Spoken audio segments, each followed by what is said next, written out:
when you're looking, let's say, at a spot weld or even a projection weld, you need those electrodes to come together. And in fact, if you even had the electrodes where they could go side by side, they need to overlap at least 1/4 of an inch.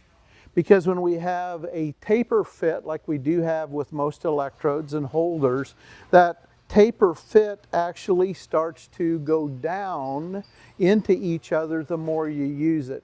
And when you're wearing your electrodes, they tend to get shorter.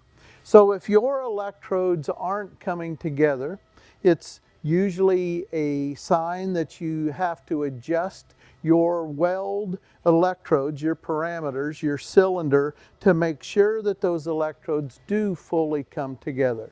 So it's just usually an adjustment, but it may require using a different holder, a different shank, a different setup to achieve that.